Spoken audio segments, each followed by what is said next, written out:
رات کے سناٹے میں جب ہوا بھی اپنی سانس آہستہ کر لیتی ہے اور انسان اپنی ہی سوچوں کے بوجھ تلے رک کر پوچھتا ہے کہ اس کائنات میں ہم اکیلے ہیں یا ہمارے گرد کوئی ایسی مخلوق موجود ہے جو ہمیں دیکھتی ہے مگر ہم انہیں دیکھ نہیں سکتے۔ اسی لمحے یہ کہانی شروع ہوتی ہے، کیونکہ یہی وہ دروازہ ہے جو کھلتا ہے جہاں سے عفریت جن کا نام سامنے آتا ہے۔ ایک ایسا نام جو صرف کہانیوں کا حصہ نہیں بلکہ قرآنی اشارے، اسلامی روایت اور تاریخ کے گہرے سائے میں زندہ ہے۔ اسلام ہمیں بتاتا ہے کہ انسان اس کائنات کی پہلی اور آخری عاقل مخلوق نہیں بلکہ ہم سے پہلے بھی اللہ نے ایسی مخلوق پیدا کی جو آگ سے بنی تھی جسے ہم جن کے نام سے جانتے ہیں۔ اور جب ہم جنات کی بات کرتے ہیں تو زیادہ تر لوگ ایک ہی تصویر ذہن میں لے آتے ہیں، مگر حقیقت یہ ہے کہ جنات بھی اقسام، درجات اور قوت کے لحاظ سے مختلف ہوتے ہیں، اور انہی اقسام میں ایک قسم ایسی ہے جس کا نام سن کر انسان کا ذہن چوکنواں ہو جاتا ہے۔ افرید صرف ایک عام جن نہیں ہوتا، یہ وہ درجہ ہے جہاں قوت، تیز ہوشی اور خطرناکی ایک دوسرے میں گھل مل کر ایسی شخصیت بنا دیتی ہے جو نہ صرف انسان کو حیران کر دیتی ہے بلکہ میلاکے کے مقابلے میں بھی اپنی موجودگی کا احساس دلاتی ہے۔ اور یہی وجہ ہے کہ قرآنی بیان میں جب عفریت کا ذکر آتا ہے تو وہ کسی چھوٹی بات پر نہیں بلکہ ایسے کام پر ہوتا ہے جو انسانی عقل سے باہر لگتا ہے۔ سورۃ النمل کا وہ واقعہ یاد کیجئے جب سلیمان علیہ السلام کے دربار میں بلقیس کا تخت لانے کا ذکر ہوتا ہے، اور وہاں ایک عفریت کھڑا ہو کر کہتا ہے کہ میں یہ تخت اٹھانے سے پہلے لے آؤں گا۔ یہ جملہ صرف ایک دعویٰ نہیں بلکہ عفریت کی قوت کا قرآنی تصدیق شدہ بیان ہے۔ اور سے سوال پیدا ہوتا ہے کہ اگر عفریت جن اتنا برا ہے تو پھر یہ مخلوق اصل میں ہے کیا؟ کہاں سے آیا؟ اور اس کا صرف سرکشی والا کردار ہے یا اس کے اندر کوئی اور پہلو بھی چھپا ہوا ہے؟ اسلامی تاریخ اور مفسرین کے بیانات سے پتہ چلتا ہے کہ عفریت کا لفظ صرف طاقت کے لیے نہیں بلکہ سختی، شدت اور قابل قبول فطرت کا بھی اظہار کرتا ہے۔ مطلب یہ وہ جن ہوتا ہے جو اپنی نوعیت میں سب سے زیادہ طاقتور، زیادہ ضدی اور زیادہ بااثر سمجھا جاتا ہے، اور اسی لیے اکثر روایت میں عفریت کو سرکش جنات میں شمار کیا جاتا ہے۔ لیکن یہاں ایک نقطہ بہت اہم ہے جو عام طور پر لوگ نظر انداز کر دیتے ہیں۔ یہ بات دی جاتی ہے کہ ہر عفریت لازمی طور پر شیطان نہیں ہوتا۔ اسلام کا پیغام بہت واضح ہے کہ جنات میں بھی مومن اور کافر ہوتے ہیں، فرمانبردار اور نافرمان ہوتے ہیں، اور اسی طرح عفریت بھی اپنی فطرت کے باوجود اختیار رکھتا ہے۔ لیکن چونکہ کثرت زیادہ ہوتی ہے اس لیے امتحان بھی زیادہ ہوتا ہے، اور جب وقت کے ساتھ تکبر شامل ہو جائے تو پھر وہی ہوتا ہے جو ہمیں کہانیوں اور خوفناک روایتوں میں سننے کو ملتا ہے۔ پرانی اسلامی کتابوں اور عرب روایات میں عفریت کو اکثر ایسی مخلوق کے طور پر بیان کیا گیا ہے جو ویران مقامات اور خزانوں سے تعلق رکھتی ہے، پرانے بستیوں اور ایسی جگہوں سے تعلق ہوتا ہے جہاں انسانی زندگی کمزور ہو جاتی ہے، اور تاریخ یہ بھی بتاتی ہے کہ کئی سلطنتوں اور بادشاہوں کے دور میں عفریت جنات کے حوالے سے خوف اور احتیاط دونوں موجود تھے۔ لوگ سمجھتے تھے کہ یہ مخلوق صرف نظر نہ آنے کی وجہ سے کمزور نہیں بلکہ اس لیے بھی کہ یہ انسانی دنیا کے قوانین سے بندھی ہوئی نہیں۔ یہاں سے کہانی ایک اور گہرا موڑ لیتی ہے، کیونکہ معاملہ صرف یہ نہیں کہ عفریت کتنا طاقتور ہے بلکہ یہ سوال اور بھی خوفناک ہے کہ کیا عفریت انسانی دنیا پر اثر انداز ہوتا ہے؟ کیا تاریخ کے کچھ پراسرار واقعات کے پیچھے ایسے ہی مخلوق چھپی تھی؟ اور کیا کچھ قدیم شہروں کے اچانک تباہ ہو جانے، کچھ بادشاہوں کے بے چین خواب اور کچھ جگہوں کے غیر معمولی مناظر صرف اتفاق تھے؟ آئیے کسی اندیکھے راز کی نشانی تھی؟ اس دستاویزی فلم کے پہلے حصے میں ہم یہاں رک کر صرف اتنا سمجھ لیتے ہیں کہ عفریدی کوئی کہانی نہیں بلکہ ایک ایسی حقیقت ہے جو قرآنی اشارے، اسلامی روایت اور تاریخ کی آخری روایات کے درمیان کھڑی ہے اور ہمیں غور کرنے پر مجبور کرتی ہے۔ اور یہ جتنا گہرا ہے اتنا ہی خوفناک بھی، کیونکہ جب علم اور راز ایک ساتھ ہو جائیں اور ہدایت اگر ایسا نہ ہو تو پھر اندھیرا صرف باہر نہیں رہتا بلکہ روحوں تک اتر جاتا ہے۔ جب ہم افریدی جن کی بات کو صرف ایک نام ایک قسم تک محدود رکھتے ہیں تو ہم اصل تصویر کا صرف ایک حصہ دیکھ پاتے ہیں کہ حقیقت یہ ہے کہ افریدی کا تصور اسلامی علم، قدیم تاریخ اور انسانی خوف کے درمیان ایک ایسی لکیر ہے جو جتنی باریک ہے اتنی ہی گہری بھی ہے، اور جہاں جہاں یہ لکیر گزرتی ہے وہاں صرف سوالات رہ جاتے ہیں، جواب نہیں۔ افریدی کی حقیقت کو سمجھنے کے لیے پہلے یہ جاننا ضروری ہے کہ جنات کی بنیادی فطرت کیا ہے، کیونکہ جن آگ سے پیدا ہوتے ہیں۔ یہ کام کیے گئے ہیں، اور آگ صرف روشنی نہیں دیتی بلکہ جلا بھی دیتی ہے، صرف گرمی نہیں دیتی بلکہ تباہی بھی لا سکتی ہے۔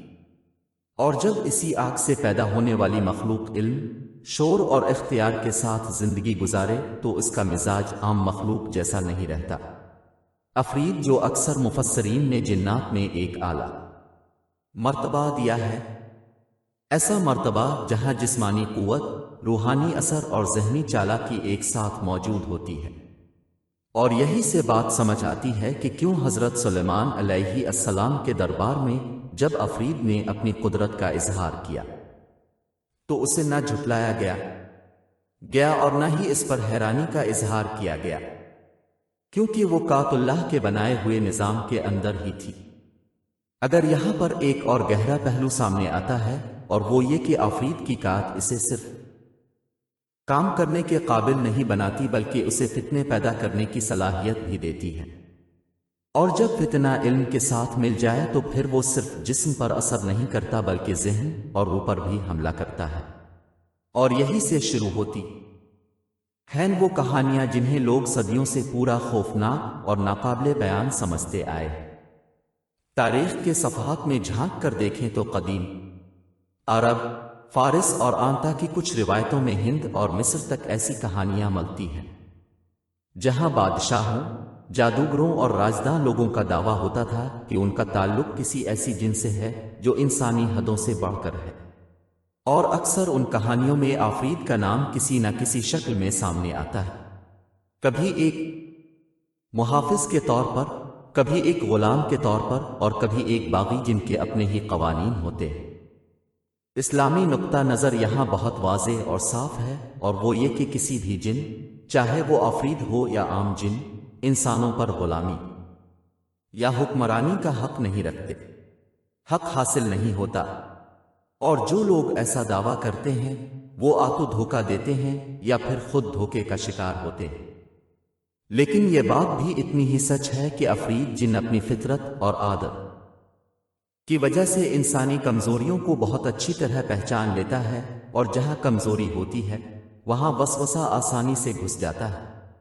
یہی سے افرید اور شیطان کے درمیان فرق سمجھنا ضروری ہو جاتا ہے، کیونکہ ہر شیطان جن ہوتا ہے مگر ہر جن و شیطان نہیں ہوتا، اور افرید کا شمار اکثر ان جنات میں ہوتا ہے جو اگر نافرمان ہو جائیں تو شیطانی صفات اختیار کر لیتے ہیں، لیکن اگر وہ فرما برداری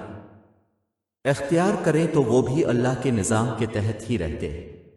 اور یہ بات عام کہانیوں میں اکثر گم ہو جاتی ہے۔ قرآنی روایت بتاتی ہے کہ کچھ افریدی جنات کو حضرت سلیمان علیہ السلام کے دور میں باندھ دیا گیا، کیا گیا ایسی ذمہ داریوں پر لگایا گیا جہاں وہ اپنی مرضی سے فتنہ پیدا نہ کر سکے۔ اور یہ بات صرف قوت کا اظہار نہیں بلکہ یہ پیغام بھی ہے کہ جب اللہ کا حکم ہو تو سب طاقتور مخلوق بھی سر جھکا دیتی ہے۔ اور یہی بات افریدی کی کہانی کو صرف خوف تک محدود نہیں رکھتی بلکہ عبرت کا پہلو بھی پیدا کرتی ہے۔ لیکن یہاں ایک اور سوال بھی پیدا ہوتا ہے، ایک ایسا سوال جو شاید سب سے زیادہ بے چین کرنے والا ہے،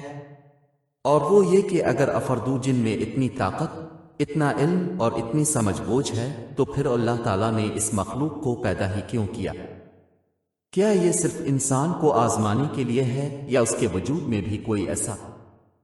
راز پوشیدہ ہے جسے ہم ابھی تک پوری طرح سمجھ نہیں پائے؟ اسلامی فکر ہمیں یہ سکھاتی ہے کہ کائنات میں کوئی بھی مخلوق بلا مقصد نہیں ہے، نہ روشنی بے سبب ہے اور نہ اندھیرا، اور افردو جن بھی اسی نظام کا حصہ ہیں۔ ایک ایسا قانون جس میں خیر اور شر دونوں کو انسان کے سامنے رکھا گیا ہے، وہ گیا تاکہ وہ خود اپنی مرضی سے راستہ چانے۔ کفری دراصل قوت کا امتحان ہے۔ یہ دیکھنے کا امتحان ہے کہ جب اختیار اور قوت اکٹھے ہو جائیں تو مخلوق جھکتی ہے یا سرکشی کرتی ہے۔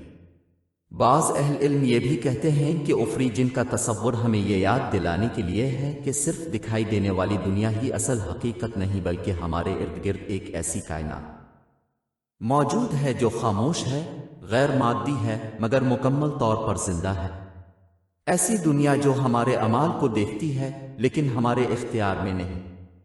یہی وجہ ہے کہ جب انسان غرور میں وہ اس حد تک مبتلا ہو جاتا ہے کہ اسے لگتا